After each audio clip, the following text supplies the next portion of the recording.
All right, good morning, everybody. How we doing this fine morning? Don't mind me. My body doesn't like travel. I feel like it just soaks up all the foreign germs. But we're here, we're alive, and we are live after a very, very successful Tuesday. We had a great Monday of trades and setups, right? Of course, that was still free me. Yesterday, got back to the desk and absolutely crushed it. Multiple legs of NVIDIA, SPY, AMD, right? A number of different tickers, Netflix, all came through for a big, big, big payday Tuesday. Can't ask for anything better than that. Not going to look to press anything today, right? But if opportunities present themselves, then of course we will be there to take advantage. So, hope everybody had a great night's sleep, a great morning to get after it here today. As always, we're here to get 1% better, right? This is our daily session where we go over all the important news, notes, information, trade ideas necessary to being consistently profitable here across these markets. And that has steered us right for a long time. And as long as you're willing to put in the work, you can take advantage of the multitude of opportunities that the market has available to you, right? But you have half but things, right? You know what I want to say. You can't half do things and expect to get the results of somebody that's putting in the full amount of work. So you always want to wake up and commit to yourself that you want to execute. Otherwise, you don't really care that much. Right? So you got to show it to yourself that you're willing to execute, that you're willing to put in the work. Sorry. And then because of that, right, you'll see the success start to happen. So cheers to a great day yesterday, and we're looking to continue here. If the market provides such opportunity for big moves, we had over 100% plays in multiple different spots yesterday, right? AMD, SPY with the big 140% profit on those call swings. So we had, a lot of great plays, and, we're looking to see if anything else can pan out for us today. Make sure you drop that one, sending out your intention into the universe to get 1% better by the end of the session. That's what we're trying to do each and every day, get better incrementally, right? You don't want to wake up, live the same day, you know, uh, live the same day for freaking 70 years and then go to sleep, right? Forever. You want to make sure that each day you're doing something different, getting a little bit better, putting a little bit more effort forward, right? You don't just want to run on the hamster wheel. You want to make sure you're off of it and you are the person who runs your own wheel. So let's dive into what we got going on today. Our important news, any economic data as well. Wednesday, 8:30 a.m., right? We got PPI data. So that's important. We got our producer price index data. And it looks like that came out when 8:30. Let's see where we're at with that. So the market kind of all over the place after getting that information. Not really any consistent movement right now. We might open slightly over where we closed yesterday, but that doesn't mean that it's necessarily indicative of where we close by the end of the day. Remember that yesterday we put in a shooting star on the daily. So more likely than not, we're going to at least break that previous low, right? Yesterday's low. So that's what we're on the lookout here for this morning. In terms of top news, big oil gets bigger. Confirming several earlier reports, ExxonMobil, ticker XOM, has agreed to acquire Pioneer Natural Resources, ticker PXD, for more than $253 per share in an all-stock transaction valued at nearly $60 billion. For Exxon, a deal would add valuable acreage near some of its own fields and make it the dominant producer in the Permian Basin. Pioneer is the Permian's largest operator at 9% of gross production, while Exxon is number 5 at 6% of gross production. Backdrop, the acquisition is the second in recent months for Exxon after it scooped up Denbury Resources, ticker DEN, for almost $5 billion in an all-stock deal in July.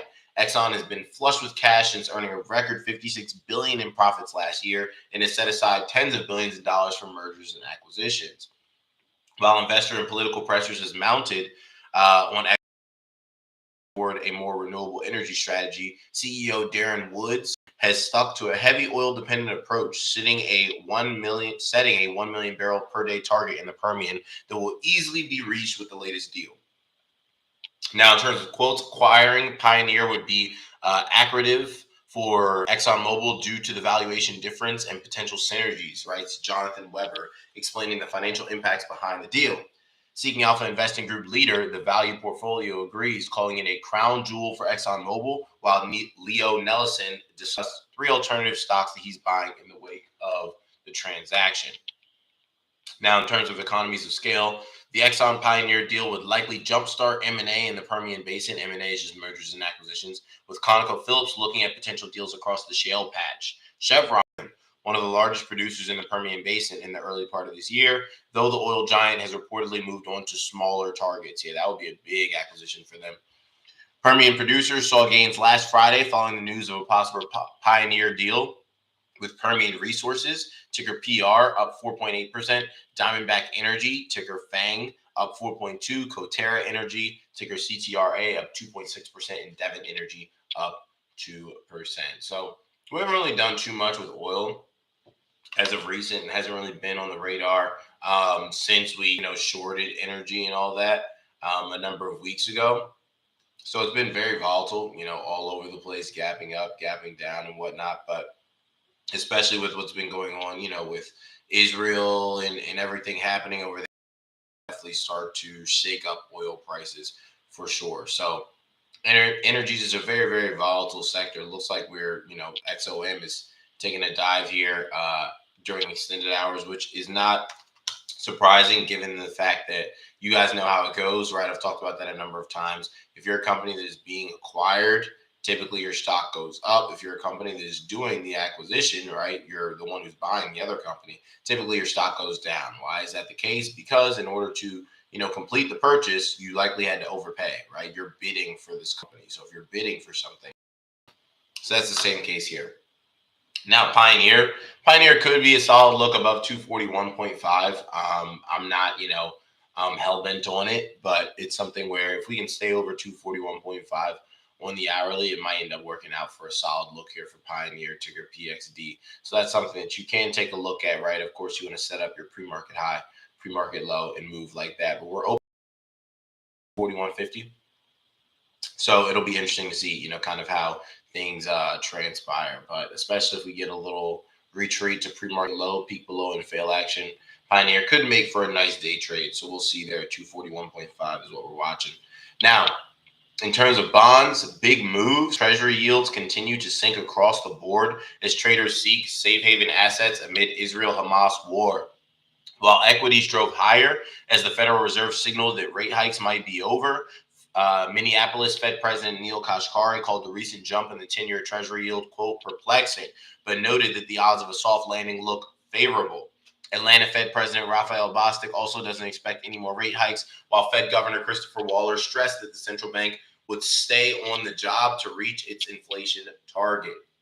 Markets now await the Fed's minutes due this afternoon for further clues on policymakers' views. Also on deck is the producer price index report, while the consumer price index data will be out tomorrow. So let's see here. In terms of IPOs and IPO watch, get ready for the trading debut of Birkenstock, ticker BIRK, which has priced its IPO of nearly 32 million shares at $46 per share. The footwear maker, which will raise about 1.5 billion, will be valued at just under 9 billion. L. Catterton, a private equity firm backed by Bernard Arnault's LVMH, owns about 83% of Birkenstock and will retain its stake after the IPO. Wow, they're about to get paid. LVMH getting even more paid. Birkenstock is going public amid heightened concerns over spending for consumer discretionary items, including footwear. The last significant footwear IPO was Allbirds, ticker Bird, whose market cap has shrunk to 143 million since its stellar market debut. So what happens. IPO stands for it's probably overpriced. Don't buy them. Seeking Alpha analyst David Trainer has warned traders to stay away from this IPO as Birkenstock's valuation is too high. Now, in terms of consumer news here, teen spending, Piper Sandler's Taking Stock with Teens survey has pointed to initial signs of a slowdown with teenager spending. Although there were some pockets of strength, cosmetics held the highest priority of teen beauty spending, with LVMH Sephora shooting past Ultion, though there were other top choices. Also see what stocks tanked highest in apparel and footwear, top restaurant which stocks tanked highest. I think they meant ranked highest. Also see what stocks ranked highest in apparel, footwear, top restaurant picks, and some surprises in the food and snack sector. Now, in terms of today's markets in Asia, Japan were up 0.6%, Hong Kong were up 1.3%, China up 0.1%, India up 0.6%. The FTSE in London up 0.1%, Paris were down 0.5%, Frankfurt up 0.1%. The Dow up 0.2, S&P up 0.2, Nasdaq up 0.3, crude oil down 0.4%, gold up 0.6, Bitcoin down 1.2%. In terms of today's economic calendar, we got anything important? We got a member of the Fed, Waller, speaking at 10:15 a.m. We do have at 2 p.m., but I don't know if that's going to be anything super important because we don't really have Powell talking, and they're all only going to announce it. So let's see if we can pull that up and check that out. Or two in the chat if you're still with me, if you're still alive, if you're ready to multiply your money in markets here today during this fine session. Let's see. Okay. We got Putin speaking. He's been talking a lot. Okay, so PPI month over month, 0.5% versus 0.7% previous. Estimated was 0.3%. So we have PPI that was worse than what was expected. It was 0.5%. We thought it was going to be 0.3% month over month. And then year over year, the number was 2.2%. Estimated was 1.6. So we got inflation data for producers that was worse than expected. That's very important, right? Got some drops in the buckets there for the Bears as we head into this morning. And that was also in addition to the fact that we have a shooting star, which is a daily bearish candlestick pattern, or excuse me, a bearish candlestick pattern that happened on the daily, meaning that we're likely going to break yesterday's low, right? So it's important when you see those factors of confluence, you see multiple factors pointing to the same thing. We have PPI data showing that inflation was worse for producers than expected, this month as well as year over year. And then we also have the technicals, right, with that shooting star on the daily chart yesterday, pointing to some bearishness here going into today. So be ready for that, right, and be positioned accordingly. In terms of what else is happening, Bank of England warns on U.S. tech valuations. Kashkari jumps in 10-year Treasury yield, a bit perplexing. He said that the jump in 10-year Treasury yield is a bit perplexing. Biden administration to award $7 billion in funds for hydrogen hubs this week. HPQ, ticker HP, raises annual dividend by 5%, provides fiscal year 2024 guidance. Oil prices pulled back a bit on reduced fears of supply. BXI's stake in Disney's India business. Pepsi, ticker PEP, stopped gains after organic sales shine in Q3. Walgreens, ticker WBA, names ex-Cigna, ticker CI executive as new CEO. Samsung sees 78% drop in Q3 operating profits. American Airlines, ticker AAL, halts flights to Israel through early December.